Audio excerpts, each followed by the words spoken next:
welcome. We are at Equitana, so this technically should be video 5 of our Retraining the Standardbred Project. I'm Kathleen Mullen, this is Buck. I'm sure you guys all know that by now.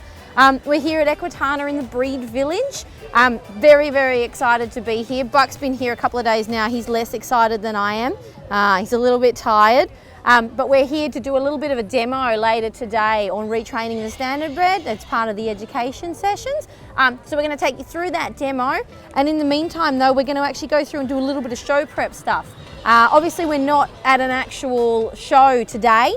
However, we are going to be plaiting him up, doing quarter marks, doing a little bit of makeup. So we're going to take you through that process today, and hopefully you'll be able to translate a little bit of that into the showing side of things. So hopefully you enjoy that and you enjoy our demo later today, and we're going to get started on some plaiting.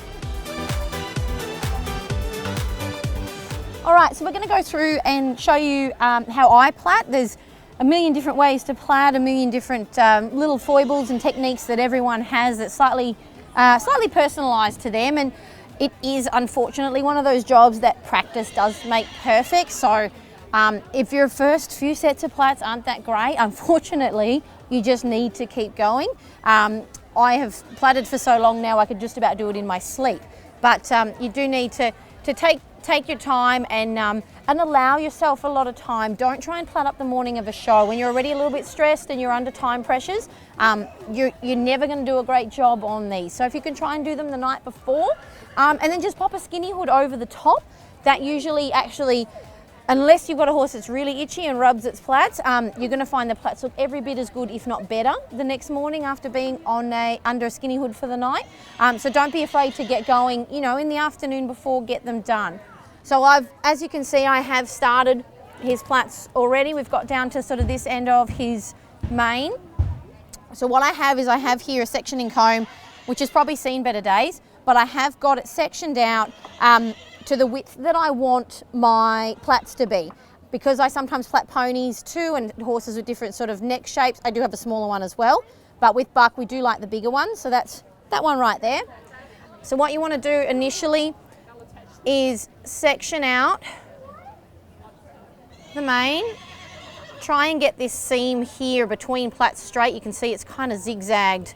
I'm missing this bit of hair, so I do want to grab that. Try and make it quite straight.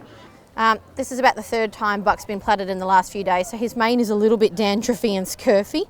We also only have cold water here at Equitana, which makes life a bit hard. I don't want to keep him wet for too long. So once I've sectioned that out, what I like to do is grab one of my little clips, wherever they are, on my apron, and just keep that other piece of hair out of the way. Having a great plaiting apron with lots of pockets on it, I do find to be a really helpful thing to have. We've got a very upset miniature pony across the way from us here, so I apologise for the background noise. His buddies left him. So I use like a pomade actually, which is probably a little bit unusual to some of the different things you can use. It is a little bit of trial and error as to what you like and what works for you, but I like to use this pomade. It's quite tacky and it does really do a great job of grabbing the flyaways. You can see here, hopefully in the light, that Buck's got quite a few little short spiky flyaways. Buck, don't do that. So what I'm going to do is actually, with my section of hair, kind of just wipe that pomade in as much as I can. Buck's started to itch for some reason. Stand up, please. Use that pomade, rub it in. The heat of your hands and the heat coming off of his body will sort of melt it in a little bit. It can be sometimes a bit hard in the early mornings where it's cold, but you can see here we've got most of those flyaways now tacked away and under control. This is a segment of mane where Buck does like to rub, so we've got a few baby hairs here that we won't be able to capture. Don't cut them. There's nothing worse. You'll just end up with a really sort of mismanaged choppy mane when you start chopping off chunks. What you'll find is that once you have got your skinny hood sorted, that most of these little baby fluffs that are quite long will stick down, and eventually they will grow long enough that you can get them incorporated into the plaits. You can see here that one's nearly at a point where I can incorporate it in, and I'll cross it over. Now, you do need to plait down quite firmly and quite tight, which will eventually cramp up your hands. But if you do them super loose, you'll find that the plaits tend to flatten out a little bit and they become a bit fat and a bit squishy. So you do want to plait down quite firmly, so that when you get to the end, as I said, Buck's been plaited quite a number of times in the last little bit. So when you get to the end, you can't quite get any further. I do band them. You can use thread as well and not use an elastic band, but it is a much more time consuming and advanced process. Stay here. Good boy.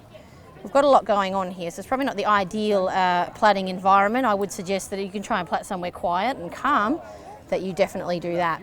So once you've plaited down to this point, I used to use a little bit more pomade and actually just kind of give the plait itself a squeeze and try and get a few more of those flyaways tacked down. Depending on the length of your plait and how much hair you have here, you can trim off a little bit on the end. I like my plaits to run, look at my dreadful fingernails, I like my plaits to run about the length of my finger and sort of stop at this knuckle here. So with this excess, I will take a little bit off.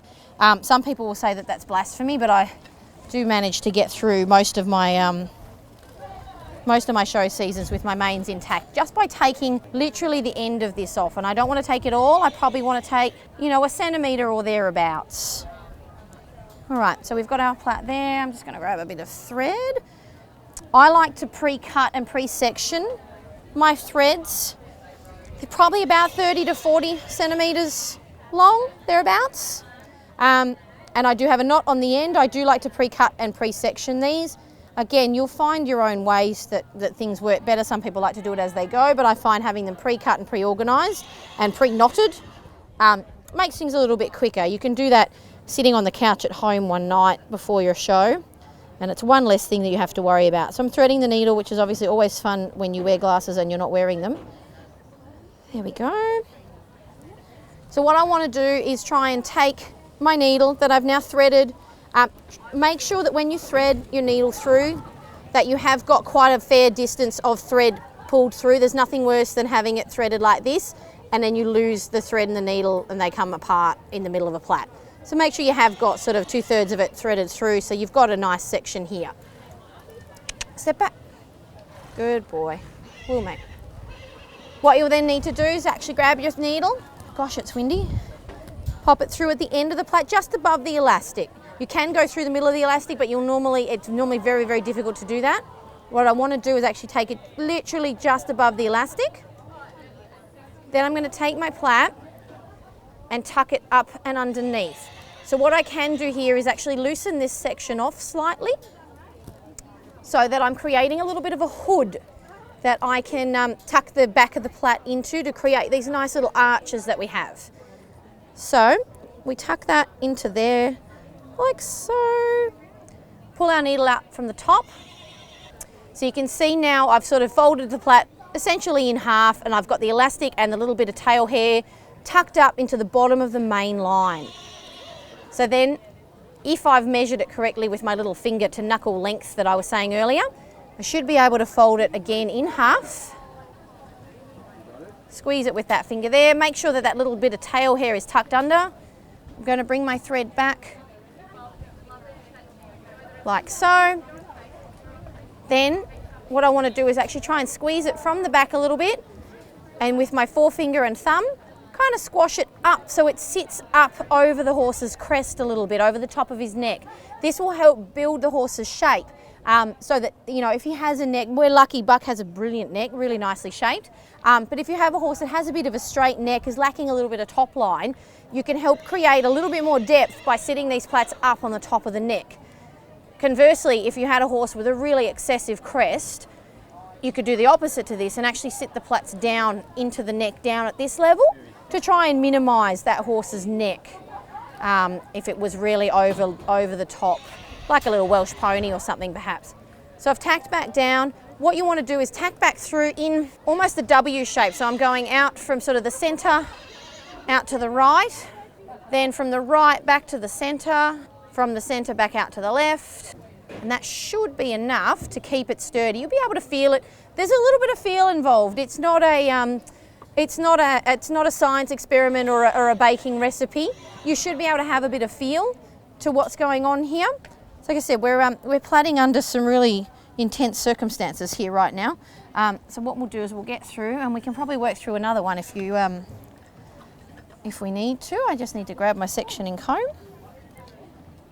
We'll go through. We'll do the process one more time. So again, I've got my sectioning comb, I've got the wider part that I want for this particular horse's plaits.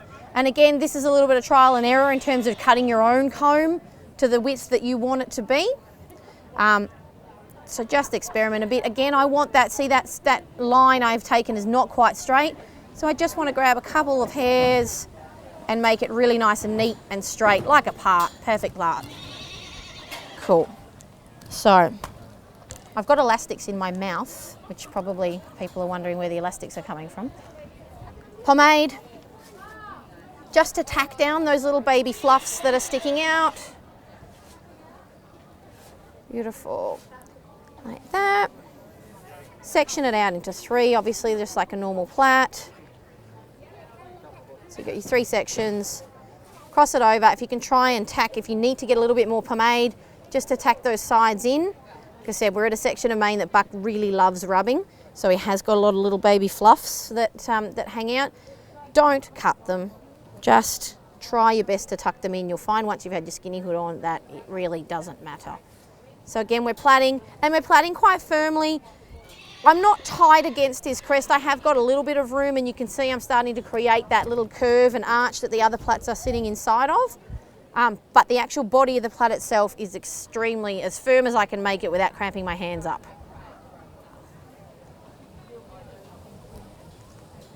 All right, so we're plaiting down as far as you can go before the hairs start to give out. Oh, mate. Grab your elastic. Again, you need to do this really tight as you can, and also try and stay in the same spot as much as you can. You don't want to run the elastic so you've got a centimetre worth of elastic depth-wise sort of sitting on the plait. You do want to try and, as much as you can, keep them in the same spot, to the point even if you have to pull this a little bit tight at the end, just to keep it nice and short there. So once again, I've got my plait roughly to that knuckle, lengthwise, thereabouts, which should be enough plait for the particular thickness of his mane. For me to fold in half and fold in half again. So then we just get a little tiny bit more of the pomade onto the fingers and just wipe it on to just squeeze it into the plait, so just to get those baby fluffs, and try and tack them down as much as we can. Once again, we will need to just take a tiny bit off the end of this. Most horses' manes will grow between each show. You know, a centimetre or thereabouts. You'll know if you've got a bridle path and you need to trim that. So I find that taking that little tiny bit off the end doesn't sort of adversely affect you too much, and you're not going to end up with a mane that's this short at the end of a show season, provided that you do it judiciously, I guess. So we've got our threads here, and we will just set that up for us. As I said, we're plaiting under duress today, but that's all right. When we plait at home and it's quiet, we'll be bored. So once again, we're threading the needle. Once again, I am struggling a little bit because I'm not wearing my glasses. There we go, we've got it. So we've tacked down those little fluffy bits. Unfortunately, shavings ended up blowing around a little bit. We've got our needle, we're placing it right literally as tight as we can above the elastic. We're holding the plait up, and we want to tuck that in and underneath. So essentially you're folding the plait in half.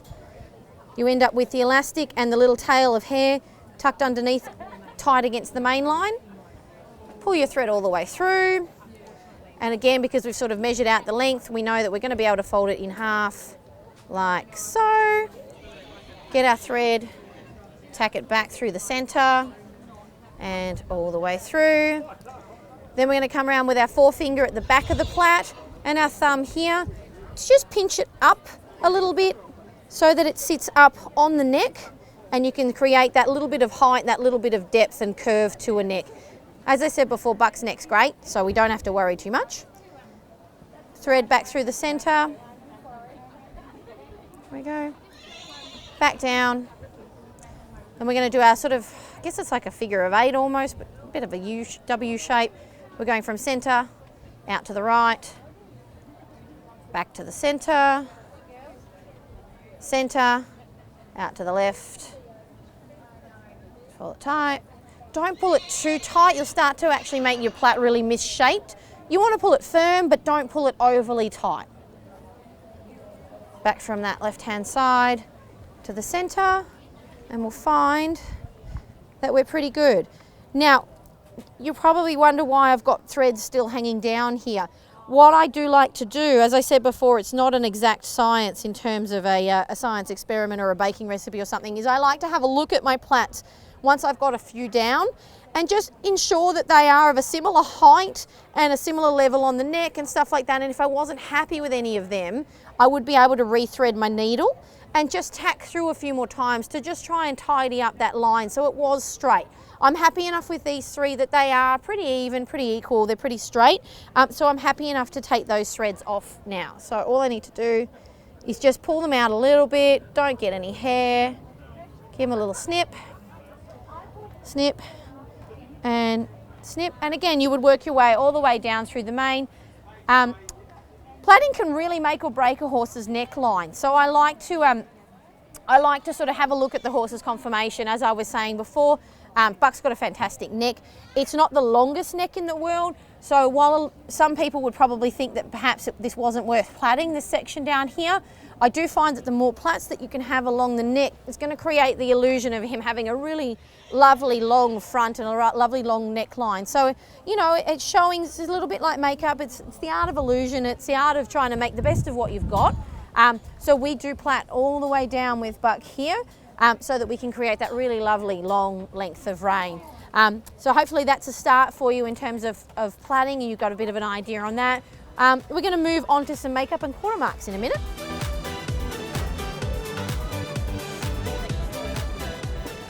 All right, so now we're going to work on a forelock plait. Now I have got a little bit of a left of centre way of going about my forelock plaits, which I find works really well for me in terms of being able to keep the forelock plait really, really tight. Normally when you braid down to the end of the actual forelock growth point, you then plait the rest of it, and then you need to try and shove it up there with your finger, which then loosens off the braid. So you end up with this quite a thick sort of bulky loose braid up here. So my method really minimises the amount of shoving of fingers and other bits and pieces up under here, keeps it to an absolute minimum so your top of your braid stays quite tight. So what I do is I cut myself quite a long piece of thread, probably a little bit longer than my plaiting threads. This is probably too long. But ideally I want it to sort of come down past this noseband of his head collar. So what I do, stay with me because I guarantee you it's a novel way of doing it, is the first thing that I'll do is actually tie that thread around the top of his head collar. Just a couple of knots, just as long as it's secure, doesn't need to be 100, so that you have got, hold still Buck, your thread attached securely to the head collar. Then what I'll do, like I said, this is definitely a left of centre way of doing it, but I do find it's the best way to try and keep them really, really tight, is I will get a little bit of my pomade onto my fingers, warm it up a bit, grab all those little baby fluffies on the sides. Bucky, don't go away, stay here. So once again, we are plaiting under a bit of duress. It's windy, it's noisy. If you can do this in an area that doesn't have distractions, I highly recommend it. So what you want to do now is actually split his forelock in half. You're going to give him a really daggy centre part. So try and get it as even as you can, particularly down the bottom here. You'll see later why it's important that we try and make this centre part really even to the point of having to, it's just a bit of paper wrestling. There we go. So you give him a really daggy centre part. You're actually going to take your thread and actually try and sit it down into that centre part. Pop it under the head collar, and actually you don't need to knot this too much. Just one loop through, just so it's secure. Bucky, don't do that to me. You're making life a little bit difficult here, big fella. Wait, just through like that. So like I said, you're not tying it into place, you just want it so it sort of stays down, doesn't fly off into the wind. So once you've got your little daggy part here, You want to take the top 2 sections. Good boy, Buck, keep your head down. Separate them out, make sure you've got them reasonably even, like so. Cross them over as if you're going to begin a plait. Take a 3rd section. I'm right-handed, so it makes it easier for me to take from the left, but you'll find your own way. Cross it over, so you've got the beginning of a plait. And now you're braiding. So as you cross over, you take a section of hair. Oh, mate. You may need to get someone to help you by holding the horse. As I said, we're working under some interesting conditions here today where it is very windy and there's a lot going on. Oh, Buck. Again, we're taking another reasonably narrow section and adding it in. Trying all the while to make sure that your daggy centre part is in place and that you are taking hair from the right side of that bit of thread that you've got going on there. Good boy, Buck, you're being very obliging. No, now I've said that, you've walked off. Stay there. So again, we're taking a section and adding it in. As I said, all the while being really, really careful to try and maintain your centre point, your centre part in the face of the wind and everything else that's going on here. Cross it over again. I'm gonna have to hurry up a little bit because Buck's only gonna stay like this for a little while. So again, you just repeat the process coming down so you start to find yourself with a really nice tight braid. And again, trying to get around the wind, making sure that your centre part that you created earlier with your thread is still intact and that you are taking sections of hair from either side of that bit of thread that you have got hanging down there. Wait, mate. So like that. Wee now, good boy, that's it. So again, my centre point, as much as you can see with the thread there, is still intact and I'm taking sections side to side from either side of that piece of thread that I've set up. So, don't move. Don't move. Luckily, we're nearly there. And again, we'll take the last section. It's really important, particularly this last section, you don't get those two muddled up, that your thread is still right sitting down the centre of the forelock. Ooh. Ooh. Once you've taken all of the hair, you simply continue plaiting down as per normal. And you'll notice that your thread's sort of tucked in the centre of the plait.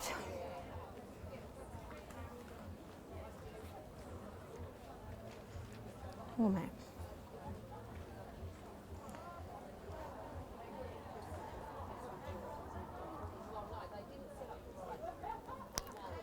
Get your elastic once you've sort of plaited as far down as your fingers will allow you. And again, you need to keep this whole thing as tight as you possibly can without cramping your fingers up too much. So you've got the end result being your braid here and then your plait down to there.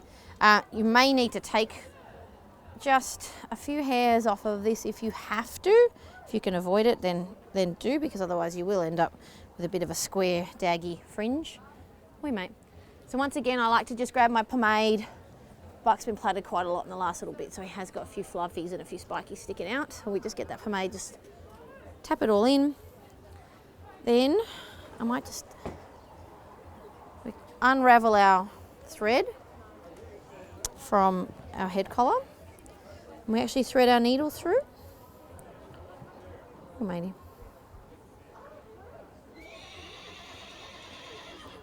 There we go. Whoopsie. Thread it through. Now actually what we do is, again, a little bit like when we were doing the plaits before. So we take it through just above the elastic.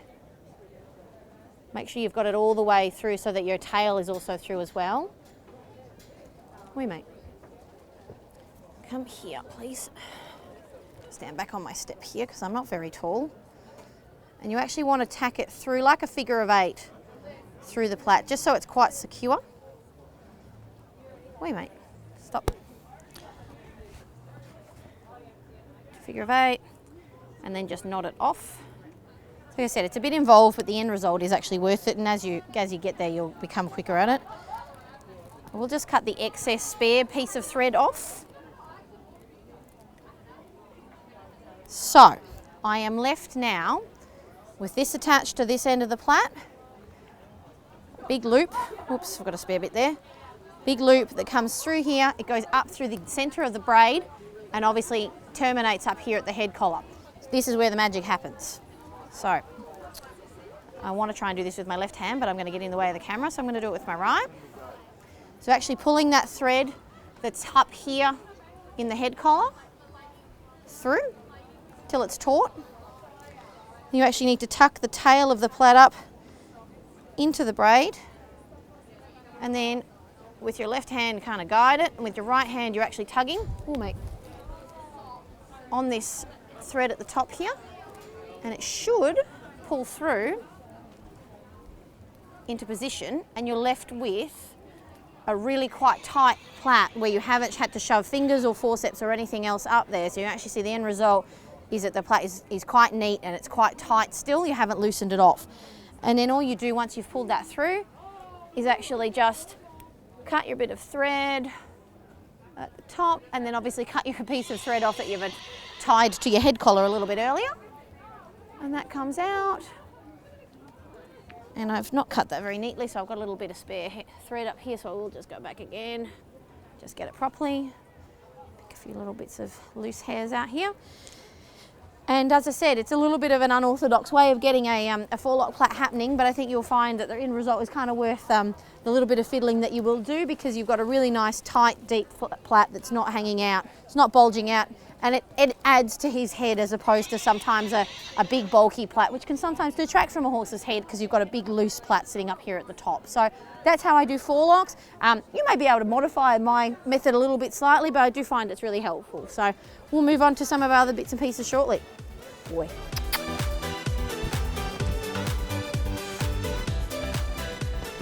All right, so the next part of our little show prep demo that we're doing today is going to be quarter marks. Quarter marks, again, a little bit like the plaiting, it can make or break a horse in terms of helping or hindering its conformation and its shape. But competes as a show hunter. So as a general rule, I mean, look, there's no hard and fast actual rules, but as a general tradition, the hunters tend to have like a vertical stripe type quarter mark pattern as opposed to the checker shape.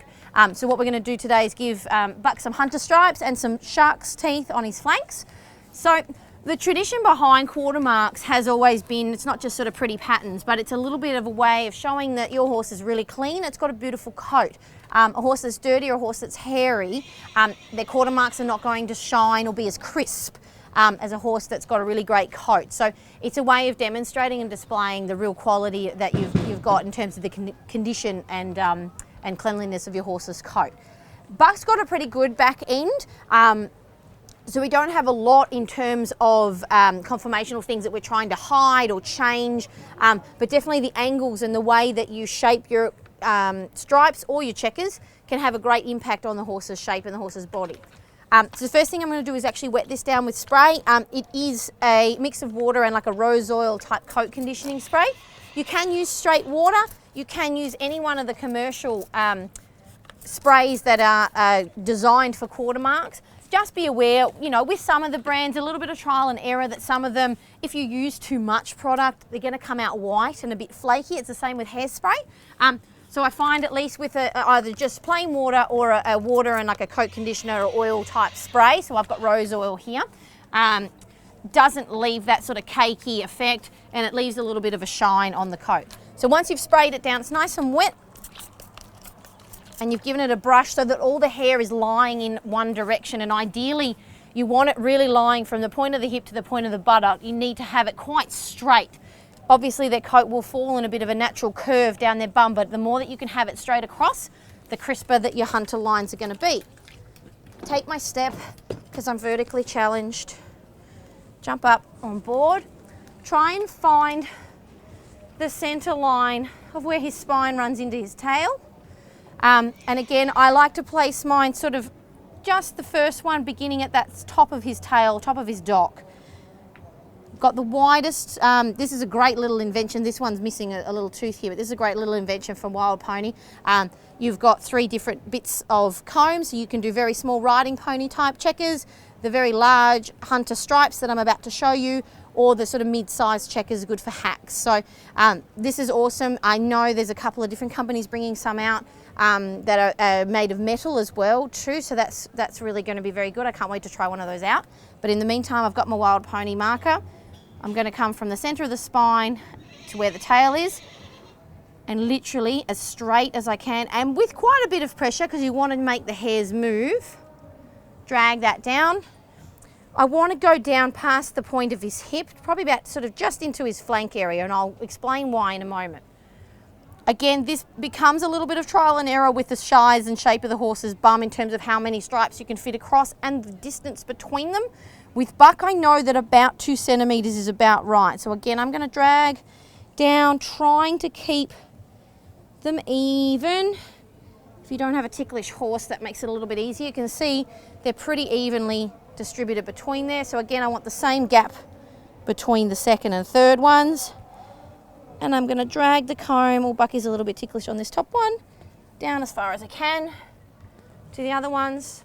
So you can see that one's not quite straight because he moved. We'll just drag it down a little bit more. So once you've got your 3 stripes, what I like to do then is actually block them off at the bottom by going from the point of the hip in a little bit of a curve. The more that you curve the comb, the more of an illusion of a really rounded sort of cherry bum you're going to create. So we actually just cut off the bottom of those checkers in a nice rounded curve. There we go. And again, we'll do the same thing across the top of his bum. So we're just straightening those off, and you have got yourself 3 fairly even hunter stripes. Now, if you find that the horse has moved or twitched and you're feeling that they're not quite straight, what you can do is take the comb in the opposite direction and just tidy up the gap in between a fraction. So you can see now where he got a little bit ticklish on me and shifted slightly, I'm able just to tidy that up and make it a little bit more even. So again, you may need to use quite a bit of pressure to really make that crisp cut off line. So we've got our hunter stripes. We need to do our shark's teeth. Shark's teeth are always really tricky when you're learning them, but then once you've got them down pat, you'll do them in your sleep. So again, just a little bit of spray because it's sort of warmish today and his coat's very fine. It is drying off quite quickly. Got just a body brush, quite stiff as you can get. There are quarter marker shaped brushes specifically that are like squares. Regular body brush will do the trick though, provided all your bristles are in the right spots. If you start having ones with bristles sticking out because you've jammed them at the bottom of the tack box, you're going to get some weird quarter marks with some weird stripes in them. So make sure you've got one that's pretty neat in terms of its bristles and quite stiff. So first, we just follow that same line that we had when we brushed the bottom of those hunter stripes down and we sharpened that off. So again, we're brushing more in a downward direction. Before, when we were brushing across the top for the stripes, we really wanted to go straight across. This, we are trying to pull this into more of a downward curve. So you are following the natural curve of the horse's coat. So once you've got that nice and smooth, again, a little bit of an eye measurement, but probably about a hand width from the point of the hip or thereabouts. Might do it that way. Brush it down, so about that distance down. Aim your brush down at the hip. You want to actually aim it towards the horse's dock, the very top of the dock. So you're going to brush up. And then we're going to get to that point where we begun and actually drag it down towards the horse's hock. Once again, we're going to aim for this point. So we're actually aiming for the point of the first tooth that we've created. Again, you need to make them about the same width. So this width here, about that sort of hand width. From there, straight up to that point. And once again, down and aiming towards the hock. Straight across. Straight back up. You will find the skin here is kind of a bit foldy, so you might have to get over it a couple of times if they're a loose-skinned horse. So once again, down towards the hock. And you can leave it at 3 if you want. Again, quarter marks is one of those things that you have to play with at home. You might find that just that one extra one at the bottom just helps finish his look off. So again, if you just need to tidy these bits up here. So you can see now, you may have to move around a little bit with the angles, that you've got yourself your 4 shark's teeth and your 3 hunter stripes. Again, depending on horse's conformation, I like to finish off just with a little GT stripe here, which can help just finish the look and also create the curve. Again, on some horses, this can shorten their hindquarters and make it look a little bit squat. So have a fiddle, take some photos, get some friends' advice. Do you like these ones or do you like those ones? Do it with the stripe, do it without the stripe, and you will find that there is looks for different shaped bums. Just like a pair of jeans is going to look great on me, it might not look so good on someone else. Same thing. You really need to have a play with these at home and fiddle around with what looks good and what doesn't. But I do find that the stripe on buck just finishes the picture off. And we are now quarter marked. So I'm going to go around to the other side now. Now, there we go. Again, we're spraying and we're brushing. So at the point of the hip across, we kind of want that hair to go quite straight. So we bring that across quite straight. Jump up on our step for the vertically challenged. And we need to have a look. The most important part when you're doing the second side, that can sometimes trip you up, is that you need to try and make these match up and be even, or you're going to give the impression that the horse has got an uneven or you know, not quite symmetrical backside. So we want to try and match up where we began this side of our quarter mark, so we know that roughly it was at the start of the dock. And again, I like to start a little bit higher up because I'm going to draw a stripe across the middle just to sharpen those lines off. So we're starting a little bit higher. Sometimes you have to jump off the step first. Pull the comb down with quite a bit of pressure to make sure that you do make an impression into the hair coat. So again, we go to the second one, we try and match up where we were in terms of the width and the space between the stripes. And we drag down. Again, trying to keep that comb really straight and even so that your gap between them is fairly even. So Buck's a little bit ticklish on this top one, so we might try to struggle a bit here, but we'll do our best. We'll drag that down. Oops, that didn't take quite as well as I wanted it to, so we'll drag it down again. There we go. And again, like we did on the other side, sort of around that point of the hip, we're cutting that off. So we're making quite a curve because it helps just create the illusion of a really rounded bum. Buck's bum's pretty good, but we do like to just round it off. Like I said, you may need to go over it a couple of times just to make the lines really crisp and sharp. And then what you need to do, is I'm just going to duck around here, is actually have a look at the horse's tail and the dock. And what I really want to make sure is that both of these quarter marks are starting on the same spot and in the same position either side. So you can see at the moment, I've lined this side off to just past the tail, but this side is coming up here. And if you actually step back and look, it makes it look like Buck's bum is quite lopsided, which it's naturally not. So it's really, really important that you do stand behind the horse for a moment and you do actually drag that comb along and make sure that they're even, or you're going to give the impression that the horse has got a conformational issue that he doesn't actually have. So we grab that comb, try and really center it and drag it down to the top of the tail. Again, you may need to do it a couple of times just to make it really crisp. But again, now, suddenly his bum has become even again. So the final touch, obviously, as I did on this side, is that little GT stripe, which is just a matter of placing the brush next to the tail and almost curving it in like a clockwise type direction. Make sure it's straight. And again, it just finishes the look off. From behind, it creates, again, a real illusion of a really nice round cherry bum, which is what we're all looking for. And you've got your hunter quarter marks all sorted. Good boy.